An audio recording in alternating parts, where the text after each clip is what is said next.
looks like the human Proto-Reaper we killed. What's left of it? I'm surprised Cerberus recovered that much from the base. All those colonists kidnapped, processed into that. And Cerberus hangs it up like a trophy. The elusive man convinced me to work with him to save the colonies. But he never really cared, did he? I think he did. He just cares more about studying it. The dead are only a statistic now. Somehow, that seems even worse. Cerberus is actively using the surviving pieces. The central core, That's not good. analogous to the heart, is largely intact. I believe Cerberus is using it for a power source. That's not good. So, we were talking just earlier about how, you know, maybe it would be nice if there were more effects behind choosing to destroy or save the collector base at the end of Mass Effect 2, which was in many ways one of the most important final decisions of Mass Effect 2. Unless, I mean, I suppose you could make the case that the suicide mission on the whole and who survives is perhaps more important, but you get what I'm saying. This is actually one thing that changes based on that. It's just the overall layout of this area, the volume of material over here that is still remaining that they were able to recover from said collector base, I believe does vary depending on whether you just chose to destroy or save the base. So we obviously chose to destroy it. So there's still obviously still some stuff here that they've collected, but it remains relatively empty. More Cerberus. Except now, things get interesting. Because that's a phantom. Forces en route. And... is it T-posing? Or is it just a very odd and dramatic way for it to be flying in here? Guess we're getting close. It did kind of look a lot like it was T-posing.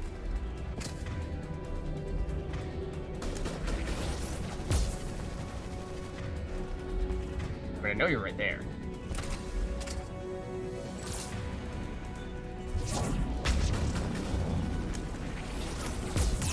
Ooh, that's not good. But down you go. And this area is actually very interesting. For not just the reason that I was just mentioning, but also the number of enemies that you encounter here can vary significantly, I do believe.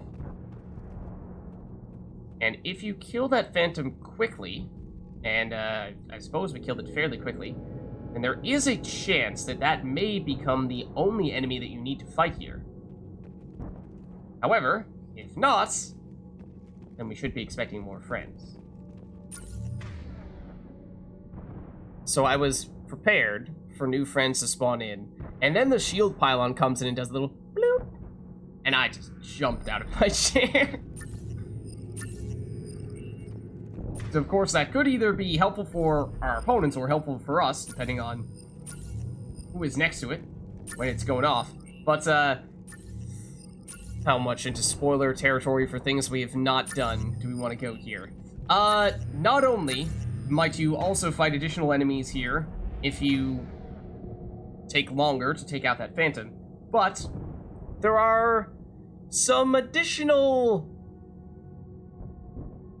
new-ish enemies that you theoretically could encounter, depending on, in one case, the decision that you make in the latter fifth of Mass Effect 2, and another one based on a decision slash something that you just flat out did or did not make the time to do early on in Mass Effect 3. Not sure if I want to go into any more specific detail than that to avoid spoilers, but let's just say that you may have had a couple of very, very shocking moments during this little run-up around here in this area that we obviously did not experience, as we just took out the Phantom and didn't have anything else spawn in, but a lot more can happen as well.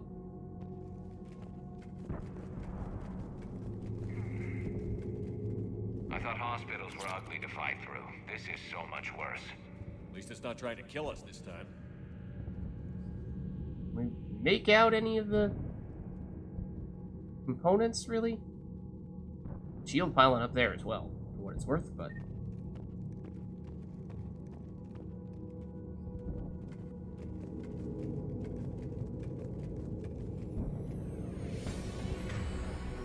Okay, more friends?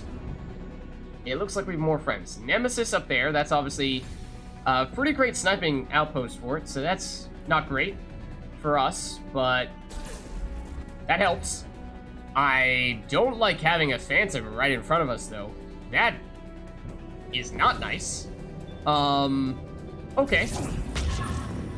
That's an Assault Trooper that has shields because there is a shield pylon over here.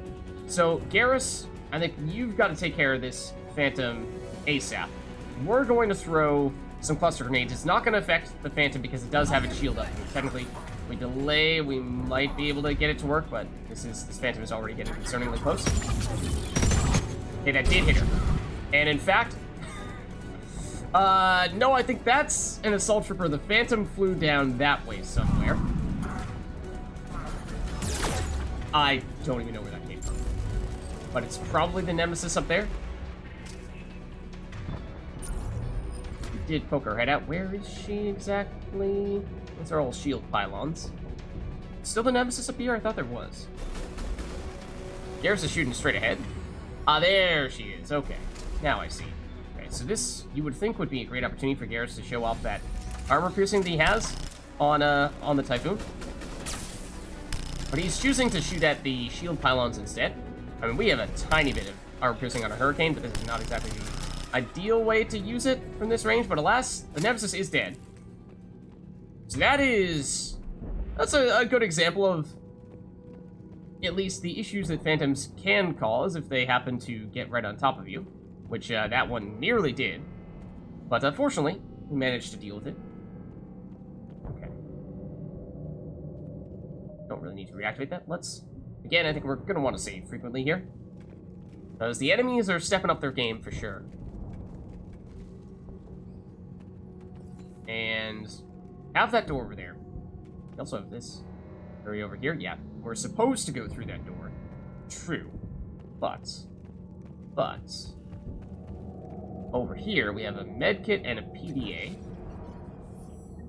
For credits, and for, well, I mean, we actually don't need the medkit because we're doing all right there. We did use a grenade in that previous encounter, so I think we are actually down one grenade right now. I don't think we got one from that pack of stuff, which is a little unfortunate, because the one time we use a grenade is the one time we are getting one back. But alas, I think, speaking of, I mean, I know I'm saving a lot here, but this is the most important time, I think, to save, for reasons that may become immediately apparent.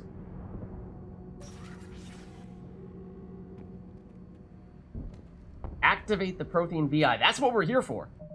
As a reminder, of course, Elusive Man's headquarters have been located, and the Alliance is prepared to attack and recover the Prothean VI, and here it is, that holds the key to the catalyst.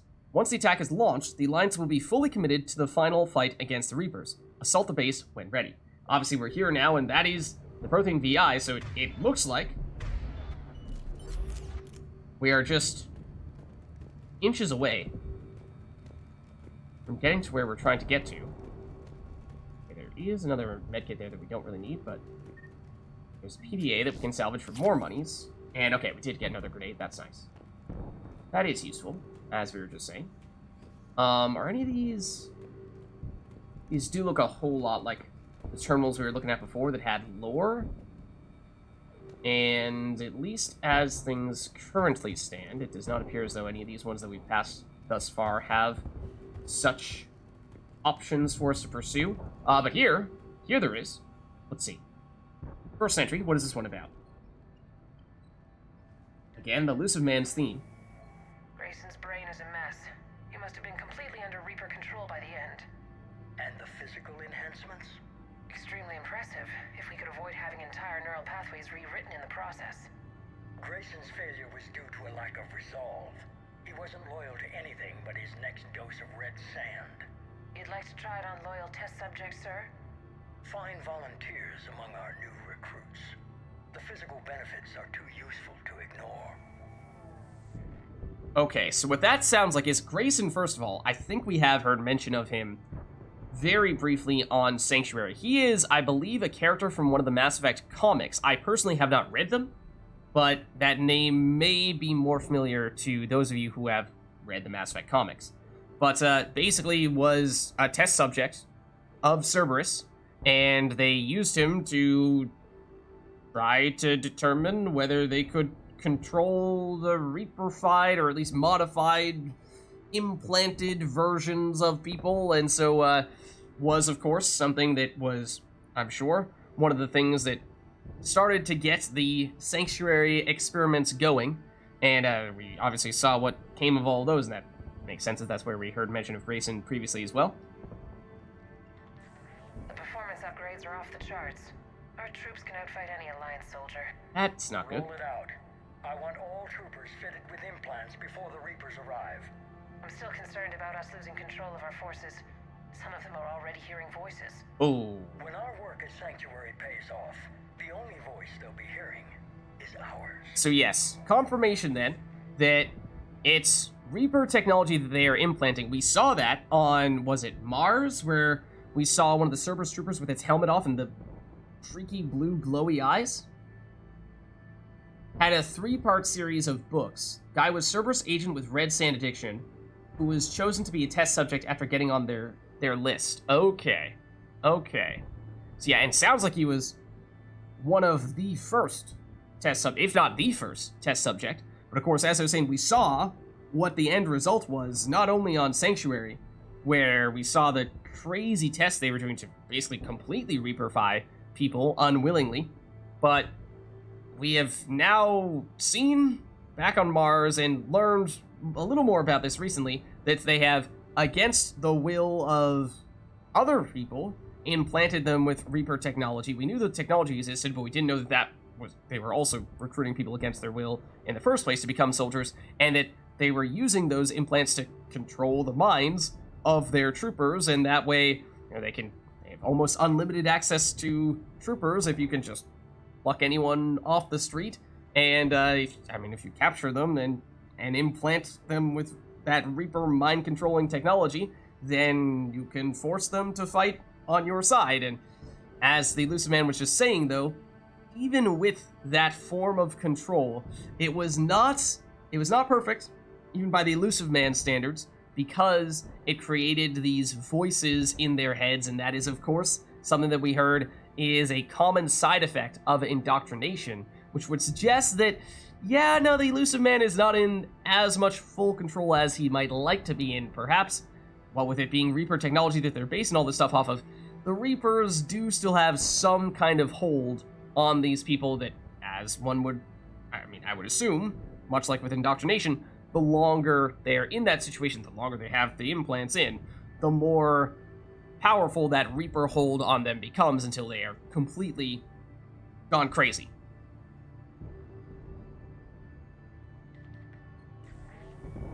Sir, you wanted my opinion on this. It's too dangerous. No, we're close. Sanctuary was a success. We can control Reaper forces. Everything we've been fighting for, every sacrifice we've made, it's about to pay off. We can't lose you, sir. Humanity needs your mind, and they need it intact. I understand the danger, Jana. That's why I'm trusting you with this. As long as you're here, I know you'll keep me in line. I'm holding you to that, sir. Okay. Begin the procedure. No anesthetic. Computer, end recording.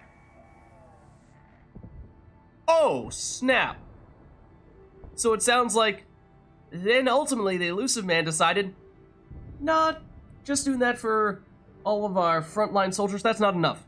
That's not enough. I need to do it as well. And it sounds like from that conversation, immediately following that, that scientist right there presumably performed the procedure, and the Elusive Man has had at least some kind of Reaper implants. And that being said, technically speaking, again, going back to, I think the comics/books are the original source material for this, but the Elusive Man does have more backstory outside of the games in which you can learn about how he came to be in the position that he's currently in and how he got those odd, bright blue-colored eyes. And I suppose this is a minor spoiler for those, but, let's just say those, I mean, as you can probably imagine, those are not natural, those blue eyes. They may or may not be of a similar technological origin to the other implants that he is pursuing that we saw in that video log right there. So, it's not the first time. Not the first time that the Elusive Man has done something like that. But, well, whatever it was, he's adding to the type of enhancements that he has already received, at least to some extent. That does appear to be the last of it, though. Harris, maybe just like a little bit of personal space, though? Okay, so we have learned a whole lot about Edie, about the mind-controlling process that Cerberus has tried to create, and just generally reaperifying people, and trying to control Reapers in the process, and also that apparently the Elusive Man has decided to participate in such operations, such implants as well. So now let's see. Again, we obviously just read through some lore, but things may be about to get interesting.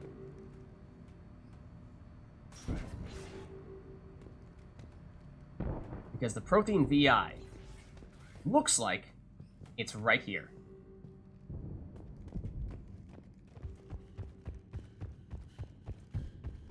This totally is not an extremely creepy room.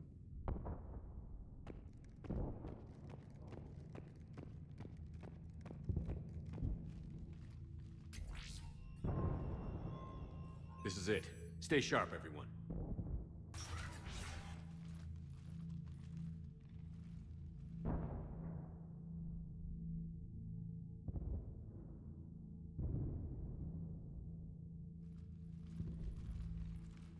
And this room should look awfully familiar, of course.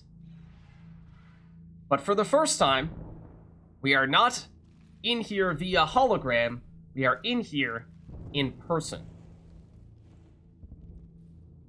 We need to locate the Prothean VI.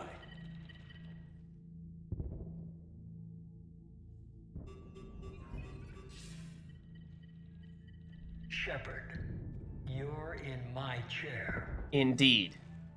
Now it's your This turn. chair's about the only damn thing you have left. It's a hologram in here. Cerberus is finished. On the contrary, we have achieved everything I ever imagined. Almost everything. Is that so? Yeah. We all saw what you accomplished on Sanctuary. But it's not the same as controlling a Reaper. A significant hurdle. But thanks to the Prothean VI, I have what I need to make it a reality. The catalyst. Do you know that, though? Yes.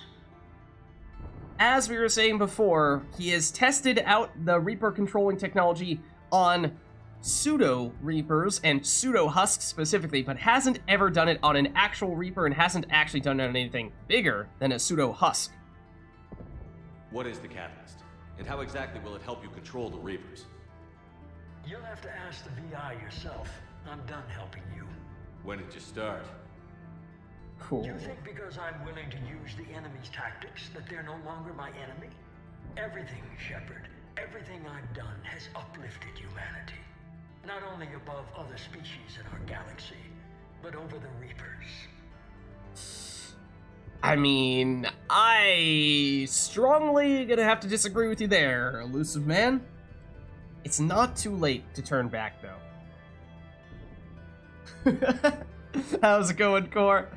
Oh, it's getting toward the end here now. Scary times indeed. If you're willing to do everything it takes, then hand over the catalyst. With the Crucible, we can end this. It's not that simple. It is. It's that simple. We're fighting each other while the Reapers occupy Earth. It's time to stop. Your idealism is admirable, Shepard. But in the end, our goals are simply too disparate. I believe destroying the Reapers would be the worst mistake we could ever make. Hmm? And nothing you can say will ever convince me otherwise. And that is our problem. Because for us, from the get-go, the decision, the goal, was always to go out there, I mean, first, determine are the Reapers real in the first place, but obviously we've done that.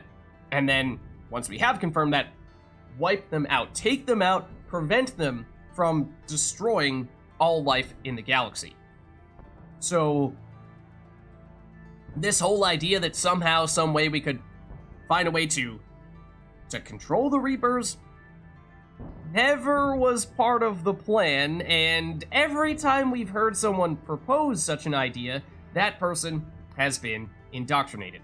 And we even heard from the Prothean VI in the brief time in which we had the opportunity to talk with it back on Thessia. It had said that the Protheans came close to completing the Crucible and almost successfully fought off the Reapers. However, a subset of their scientists actually started to advocate for, rather than fighting the Reapers, trying to control the Reapers. Once they did that, their progress halted, they fell to infighting, and therefore never completed the project, and the Prothean VI said that it was because of these scientists who basically rebelled against the rest of the group that they failed to fight off the Reapers. And they later determined, at least according to the VI, that those individuals who were advocating for control were indoctrinated. So, in that way, the Elusive Man is just repeating the same mistakes that the Protheans created 50,000 years ago, and of course we know what happened to them. So I'm afraid some things just never change. Even with Cerberus in ruins, you still think you can do this your way? I'd expect you to say that. You never truly believed in us. Cerberus isn't just an organization or the people behind it. Cerberus is an idea. That idea is not so easily destroyed. Besides, I've already acquired what you're looking for. Oh. I've almost got it. Edie, I'm surprised at you, working so hard to bring about the Reaper's destruction. Don't listen to him. You could have destroyed Eva's body, but instead, you chose to control it. I see where he's going with this. My point exactly. I've got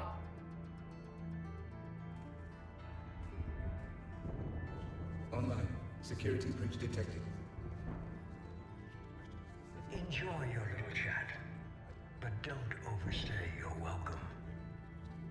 You are attempting to recover me from indoctrinated forces? Yes, I need to know what the catalyst is. Security protocols have been overridden. I will comply. The catalyst enhances dark energy transmissions and coordinates the entire mass relay network. In your cycle, it is known as the Citadel. The Citadel? The catalyst is the Citadel. The catalyst. The thing that will trigger the Crucible. The key weapon against the Reapers. Is the very space station upon which practically the entire galaxy is based. So the Crucible and Citadel together can stop the Reapers. That is correct. But the Citadel was built by the Reapers. The plans for the Crucible were passed down to us from the previous cycle, and countless cycles before that. At some point, it is difficult to pinpoint when, the Crucible plans were adapted to incorporate the use of the catalyst. Presumably, the Crucible was not sufficiently powerful to defeat the Reapers. So we use their own technology against them. Precisely. Okay, I mean, I suppose that does make some sense. How else are we going to destroy them? How else are we going to have enough power to do so unless we draw from their power source? Use the same approach as they do? Which, to be fair, is, I suppose you could make some cases that that is kind of similar to the logic that the Elusive Man was just using, but stick with me here. Alright, so why all the secrecy? Why was it such a deep, dark secret that the Citadel was the key all along? And obviously, I mean, we've been to the Citadel many, many times before, and yet never occurred to us. We've never noticed anything out of the ordinary about it in that way. Why couldn't you tell me this before? It was feared that if the Reapers were aware of the catalyst's intended use, they would retake control of it. I am programmed to withhold that information until the Crucible is complete. It's as ready as it's gonna be. Let's get it to the Citadel. That may no longer be possible. Oh? Why not? The one who broke through my security protocols, the one you call the Elusive Man, has fled to the Citadel and informed the Reapers of our purposes. Elusive Man. What? Then the Citadel is in danger. The Reapers will take control of it. They already have. The Citadel has been moved to the Reaper-controlled space. Moved? To where? To the system you refer to as Soul. Earth. Correct. The Reaper forces will now consolidate power around the catalyst and protect it at all costs. The odds of accessing it are remote. So the Reapers now know, thanks to the Elusive Man, what our plans are, that we need to get to the Citadel, and so the Reaper said, alright, in that case, we're just gonna move this giant space station over to the heart of the part of the galaxy that we have under our control, and naturally, that is one of the very first places that they attacked, Earth. Well, you say it's almost impossible, but you're telling me there's a chance. Don't count us out yet. We've come this far, and we'll finish this. We'll get the Crucible to Earth. I hope you find success. Edie, get me Haggard. He needs... That didn't look good. Not so fast. Of course. He did You. warn you not to overstay your welcome.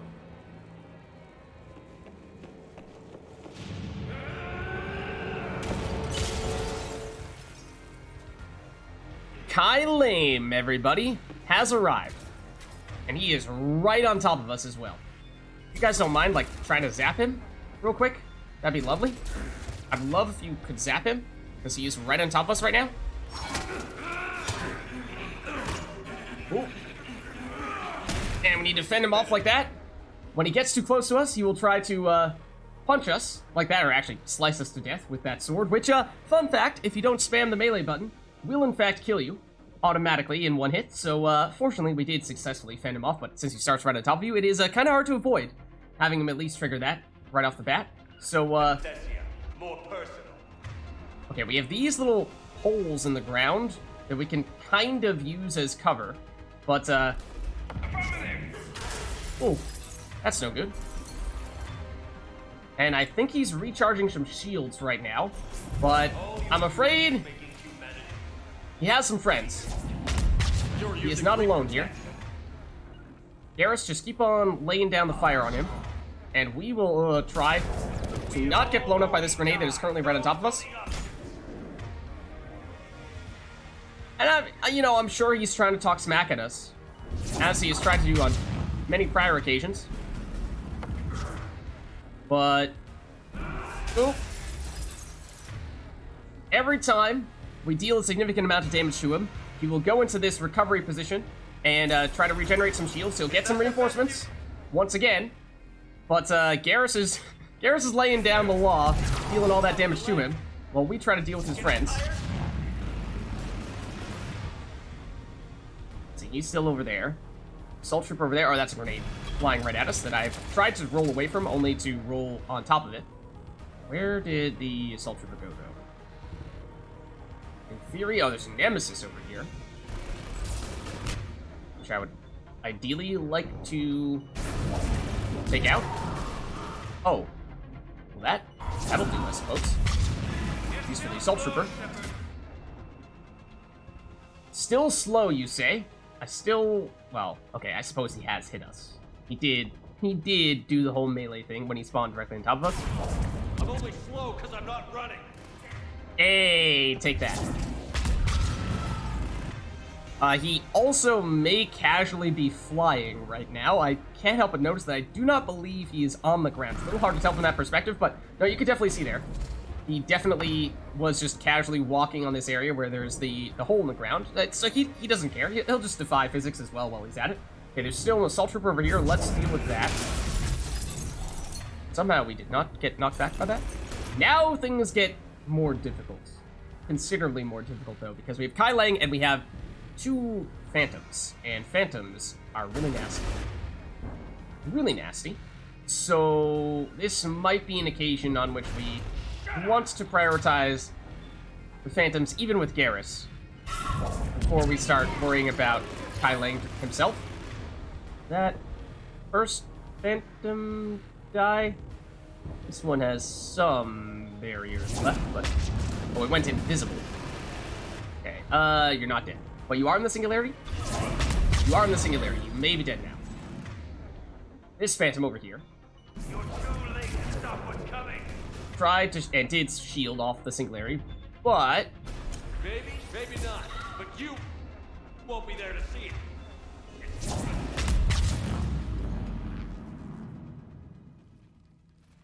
We killed the Phantom. I think Garrus just soloed Kai Lang that entire time, including at the very end.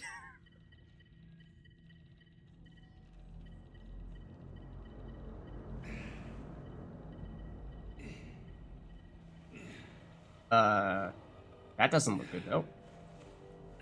He doesn't look like he's dead. Which might be a problem.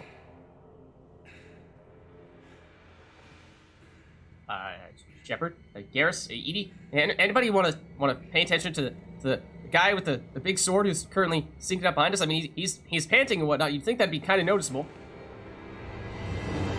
We can interrupt.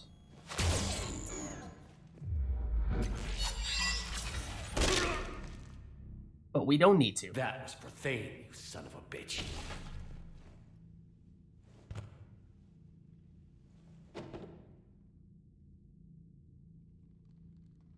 The Citadel is in position.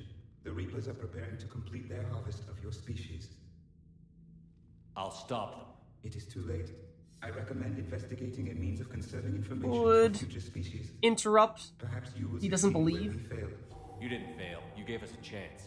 And we're not done yet. Exactly.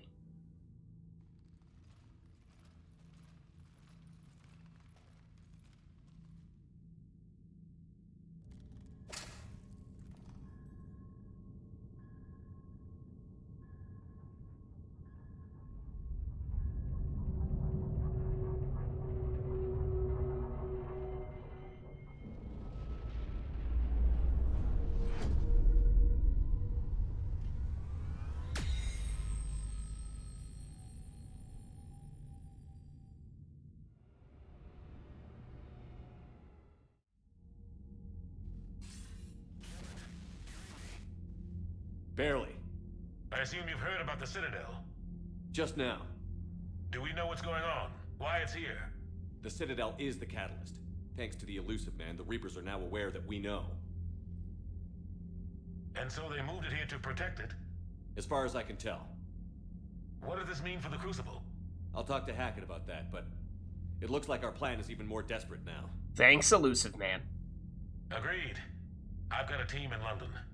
The Reapers have been preparing for something here. Now, we know what for. We'll scout it out. Try to find out as much as we can. Roger that. Well, at least we'll be seeing you sooner rather than later. I guess. Be careful, sir. You too, Shepard. Anderson out.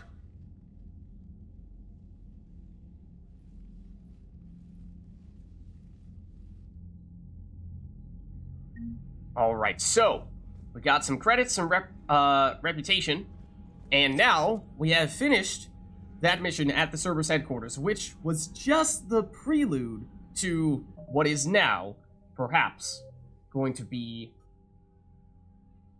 the big show, the final confrontation with the Reapers. The Citadel is now in orbit over Earth, in the heart of Reaper-controlled space. A final assault on Earth is the only way to deliver the Crucible to the Citadel and defeat the Reapers. Launch the assault on Earth when ready. So, that is, of course, the big thing that we have been trying to prepare ourselves for. The Elusive Man, unfortunately, made life a little more complicated for us by alerting the Reapers to our plan, and so now we can't be all sneaky and just, combine the the Crucible and the Catalyst, namely the Citadel, without the Reapers paying us any mind. No, they realize that's what we were going for and have now made it a little more complicated for us to pull that off. We do get a little bit of updates here on the Crucible in terms of our war assets, and that includes the Reaper Heart. After Commander Shepard destroyed the Collector base, Cerberus spent months picking through irradiated rubble for anything useful. The human Proto-Reaper the Collectors were building lay in pieces, but its incomplete core survived. The power cell would have been capable of fueling a full-fledged Reaper. After studying the device, Cerberus modified it to fuel the Elusive Man's base. Alliance engineers believe they can use the core similarly to power the Crucible. Okay, I mean, does make you a little bit uncomfortable, but I suppose, sure, I guess. So with that, that gets us up to 8,221 military strength, which is, as we can see by how far that green bar is filled, that puts us in a pretty good place, war assets wise. So feeling pretty good about that. And again, I think we discussed this a while back, but in the original Mass Effect 3, and if you're not playing Legendary Edition, you're playing the original Mass Effect 3, then not only do you have the war assets there, but you also have a galactic readiness number that starts at 50% and goes up based on when you play Mass Effect 3 multiplayer matches. And basically what that is it's just a multiplier for your war assets. So for example, if you do quite literally 0 Mass Effect 3 multiplayer, then as I said, it starts at 50%, so you're quite literally just cutting your war asset score in half.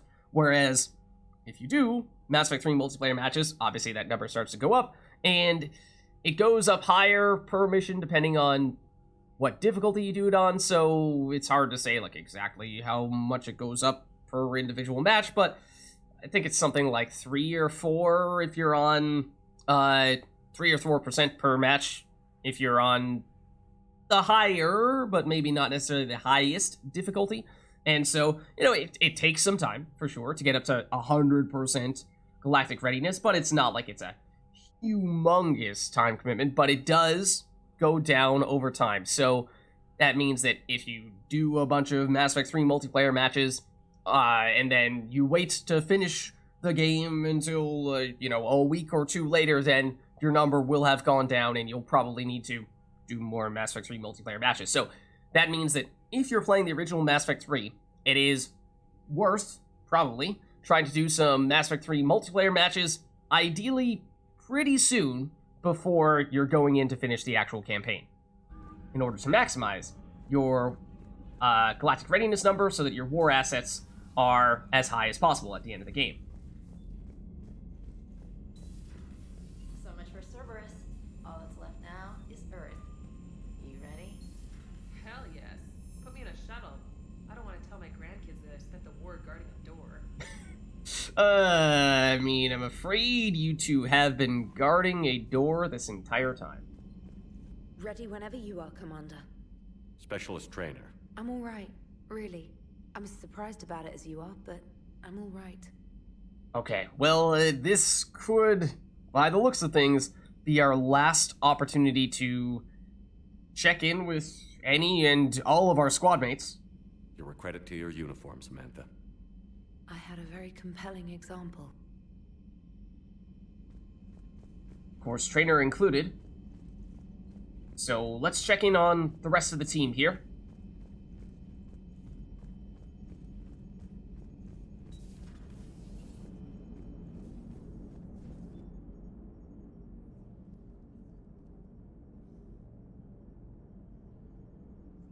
You remember our first run to Eden Prime all those years ago? With that Turian Spectre watching us? Nihilus. Yeah, I told you that mission was gonna be bigger than we thought. Oh man, what a callback. I mean, yeah, it was the tutorial of Mass Effect 1, and at first, they tried to play it off as if it was just a test run of some new features on the Normandy, and of course, eventually led to a series of events that brought us here today in the war against the Reapers and us as arguably the most important person in that conflict. So I suppose Joker, you were definitely right. I think you can mark that prediction down as accurate. And now we're heading back to Earth. Is this mission gonna be bigger than we thought, too? Man, I hope not. A nice routine delivery run would be fine with me. It's been an honor, Commander. Same here, Joker. I don't know how it's gonna end, but whatever happens. What do you mean, whatever happens? Everyone knows what's gonna happen. Mm-hmm. You're gonna kick some Reaper ass. That's what you do. Ah, thanks, Joker. And I'll be flying you there in style. Alright, Joker's got her back. Commander? As for EDI, of course, EDI played a very prominent role on our previous mission at the Cerberus headquarters. The Normandy is ready, Shepard. All systems are armed, all ammunition is loaded, all reloads have been manufactured. Thruster fuel is at maximum. Cyber warfare suites have evolved in ways that would be computationally impossible to predict. I have also kissed Joker for luck. Oh, look at that. Look at that. How's your focus, Edie? Any big questions? No. Any small questions? No. Any lingering issues? About what? An imperfect designer who could be seen as a warped father figure, maybe? Definitely not. Did something prompt this line of questioning? I've just learned you have to ask about these things. Okay, I mean, assume that he's referring to the Elusive Man as the father figure of sorts. The Normandy is ready, Shepard. Okay. So that sounds like the last from Edie.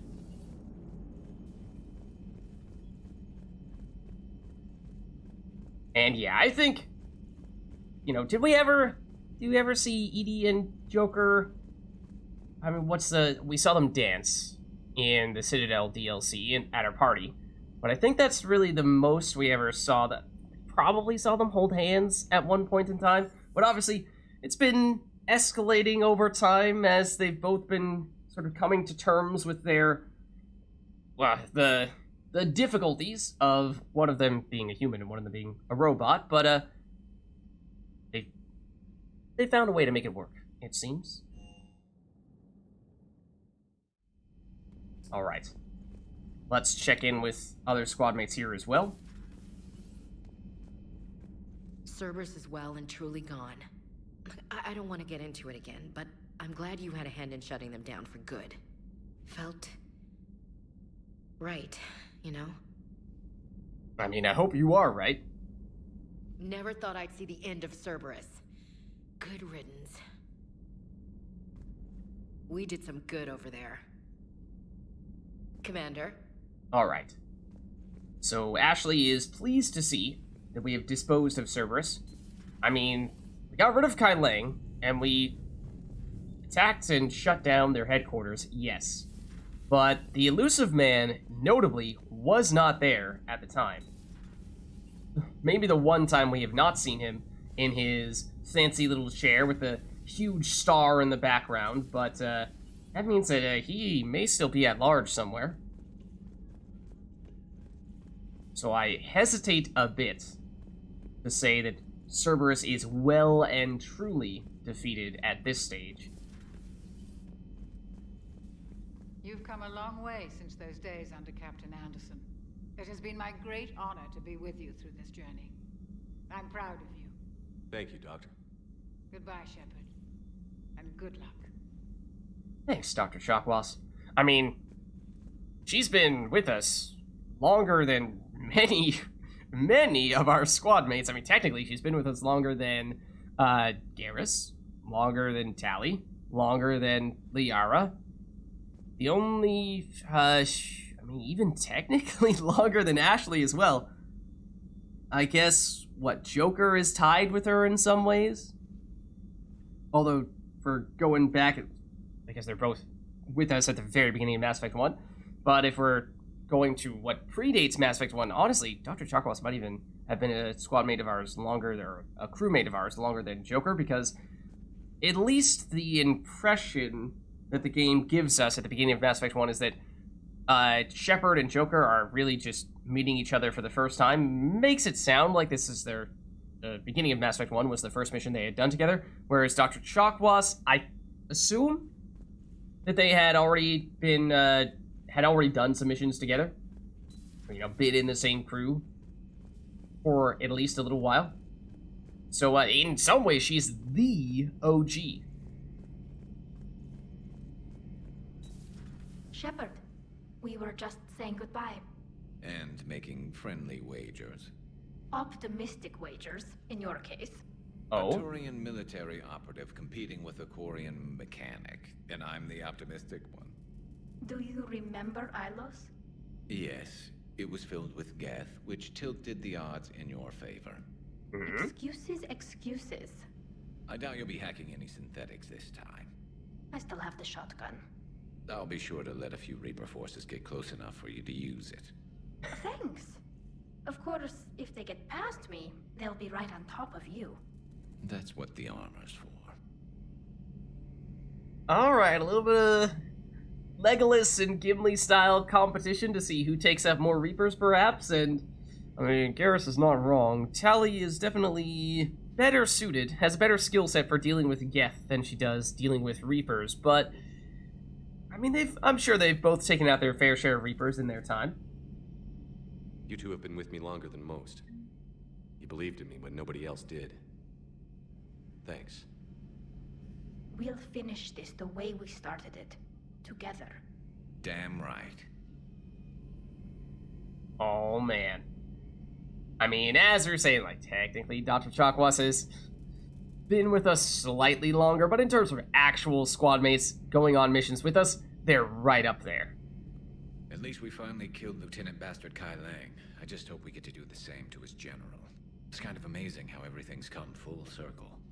The Citadel's been the center of galactic civilization, a Reaper trap, and my source of employment for a long time. And now it's our salvation for any chance at winning this war. I think it's time we got you back home, Shepard. Earth will either be remembered as the place we beat the Reapers, or it'll be a smoking ruin for the next cycle to wonder about. I'm afraid you may be right about that, Garrus. Hopefully it is the place of our victory, though. Another time, maybe. Another time, I suppose. Hila Salai, Shepard. Hila Salai.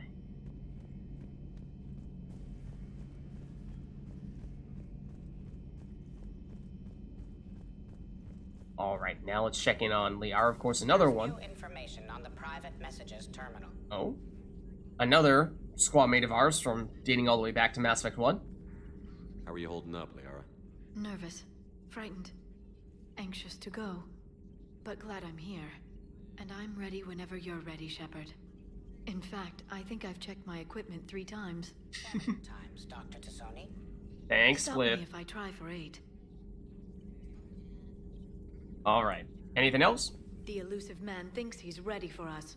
Let's not keep him waiting. I suppose in some ways, you could make the case that the closest thing to the elusive man is, or the closest person to the elusive man in terms of the types of resources that they have available to them, is probably Liara as the Shadow Broker. The way how they both basically have their own private armies. Of course, initially we were perhaps under the impression that Shadow Broker army and the Cerberus army were of roughly equal strength. We actually really heard more about the Shadow Broker than we did about Cerberus in Mass Effect 1.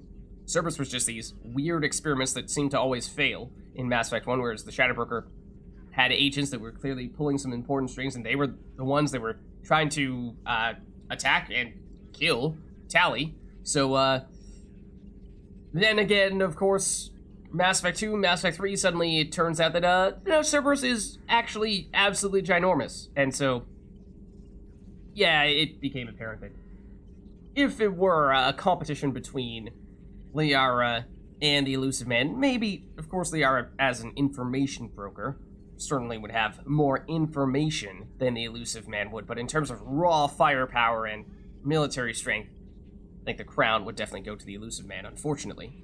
We can do this, Shepard. Alright, let's see. Supposedly, there's more here. An email from Captain A. Reynolds to Miranda Lawson. Miss Lawson, the Alliance wishes to express its gratitude for your assistance.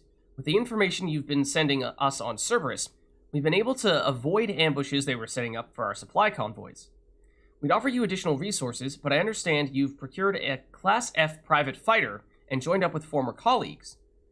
I also understand that several Cerberus bases were lost after being attacked by a reported group of private special operatives of no known affiliation. I think we can assume that there is, in fact, a bit of a correlation there, and perhaps causation as well. The Alliance cannot officially condone this kind of independent operation, nor do we actually confirm that these operations are taking place. But good luck, Miss Lawson. Alright, so Miranda is going out and fighting the fight, working independently, of course. She's not currently teamed up with us, but she's taking out Cerberus bases, given how she has a bunch of Cerberus info, Cerberus knowledge, does certainly help give her an upper hand against them, and so good to see that she's appears to be succeeding quite a bit in that effort. Nothing new at the intel terminal, so no incremental upgrades to be had. We can do this, Shepard. Alright, so that looks like all from Liara in that case. And I believe that means we've checked in with everyone on this floor. Let's head on down to engineering. And of course, Tali would normally be in engineering, but we just saw her upstairs with Garrus. Allers? Are you alright? I'm a colony kid, Shepard. Beckenstein. It was right next door to the Citadel. Was? Was. I'm sorry. The Reapers didn't even land on it to harvest. Just took a few shots from space. You know, because the Reapers hit industrial centers. And we have factories that make binoculars. Had factories. We're gonna beat them. Yeah.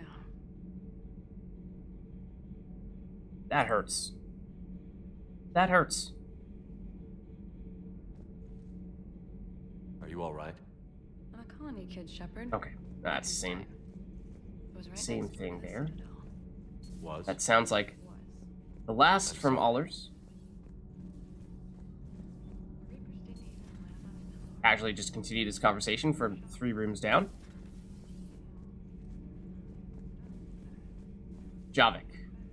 I mean, maybe we wait for Allers to finish her. We're gonna beat them. Finish her talk here. Okay, now let's check in with Javik. I am prepared for whatever lies ahead, Commander. The Reapers have haunted the galaxy long enough. It is time to end the nightmare. The last Prothean awaits your command. Glad to hear it. There was no final battle against the Reapers in my cycle. A great moment lies before you, Commander. Hopefully, a moment that we will mark as a success, a victory, and not something that will be forgotten as just one more cycle that got crushed by the Reapers. There was no final battle against the Reapers in my cycle. Okay. A great moment Obviously. lies before you, Commander. Heard of this then. So that is Javik's perspective on it all. Let's see, that was Allers over there. I don't think there will be anyone or thing down here at the very bottom, but I suppose we'll do a quick check. To Jack's old spots we go, but no, alas. Nothing there. And again, this would be where we would normally find Tali, but obviously she was up one floor with Garrus. The engineer team. Commander, the Normandy is as ready as she'll ever be. That goes double for my team. We're prepared for whatever hits us. And Commander, whatever happens today, it has been an honor and privilege to serve with you. The honor's been mine, Adams. Give 'em hell, sir. Thanks, Adams. Good work. Donnelly and Daniels? Good luck with the assault. Wish I was joining you. No, you don't. I've seen you shoot. Fine. Then I wish I could shoot better. Then I wish I was joining you. Take care, Shepard. You too, Donnelly. Daniels? Anything else? The Normandy is ready to go, Commander. Give the word and we'll get you to Earth. And Commander, It's been such an honor to be a part of the team. Likewise, Gabby. Good luck, and be careful, okay? Yes, ma'am. Alright, there's the engineering team for you. I mean, I suppose there's no one over here all the way at the core, right? There is not. So that means just one more floor, one more group of squad mates left to converse with. Down in the shuttle bay. Those, of course, being Cortez over here, and James. Doesn't hurt to go over the weapon roster one more time. Cortez, casually, doesn't have anything new to talk about. Okay, Cortez. James, on the other hand... Sticking it to that bastard Kai Lang must have felt good. It certainly did. Just wish we'd have caught up to the elusive man before he could screw us over again. You and me both. Yeah. Well, at least we get to head back to Earth. I've been asking for it. I just hope I'm gonna make those Reapers pay. For everything they've done. Yeah, that's the right idea. Ready when you are. Okay. So, one other thing to note while we're down here is that on this occasion, because we have already reached the point of no return, and because the Citadel has been relocated to Earth, that means that if you wanted to make any purchases from any of the shops, then, well, you're certainly not doing it on the Citadel right now. Technically speaking, it is still possible to purchase things if you would like, if you go over to this procurement interface, where obviously it's going to cost you slightly more than usual, but it is an option. If there are things that you would like to pick up, then you can still make it happen here. And similarly, this would of course be our last opportunity to upgrade weapons, but we were talking about this a little while ago and saying to ourselves, you know, I think we've already upgraded the weapons that we are most concerned about upgrading at this stage, so probably good there.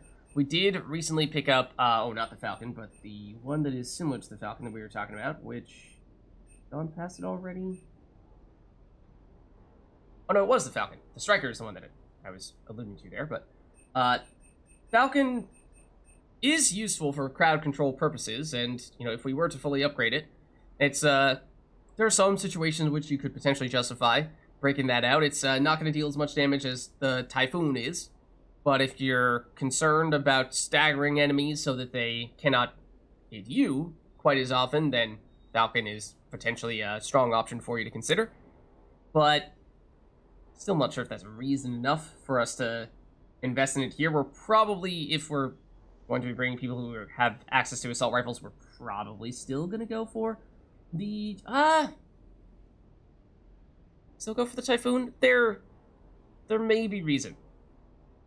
There may, at least on one occasion, still be reason to go for the Falcon. You know what? We did pick up more credits from that previous mission. We'll upgrade it. We'll upgrade it.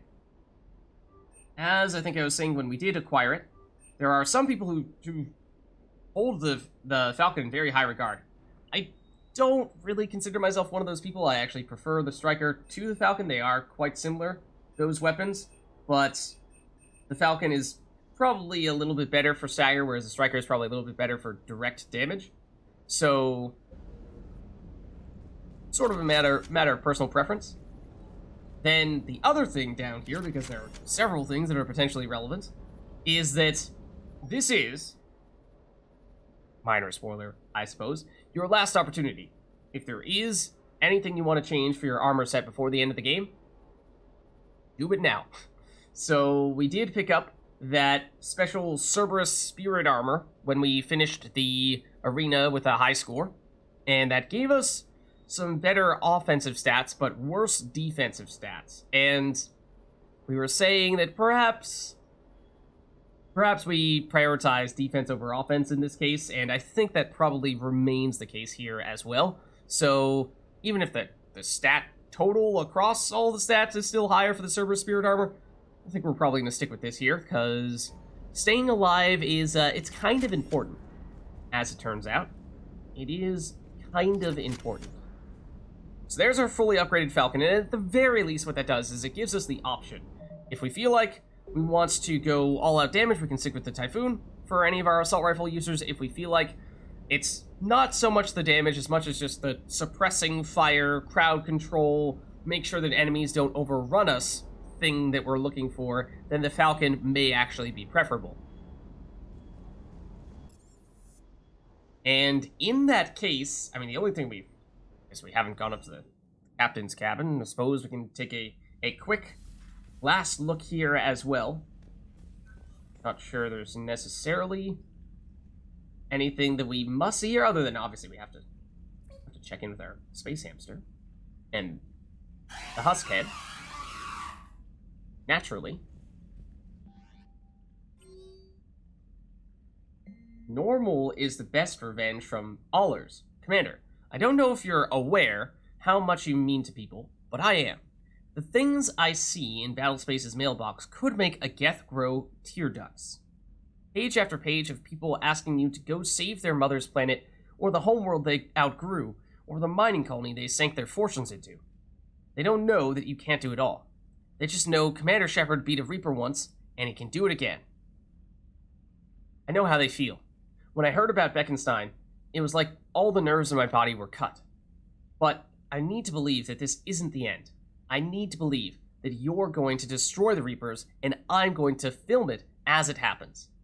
And when the fight is over, and my signal goes out on Tight Beam, people are going to come together from all over the galaxy. They're going to watch from the couches, and they'll celebrate. And one day, they'll laugh again. The laughing part is important. I want you to make it all normal again, Shepard, because that's the best revenge I can think of. Diana. Yes, if I end up making it out of this, but you don't, I'll make sure you get a hero's funeral and a Beckenstein wake. That's like an Irish wake, but not as sober and reserved. Okay, so 4 words from Diana Allers.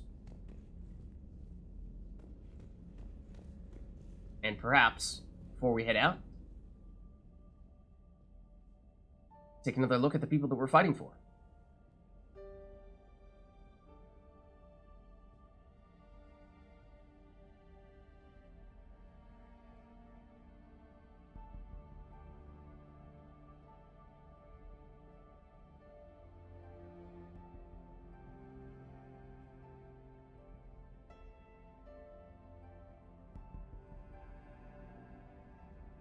All right. On that note, I think we're ready.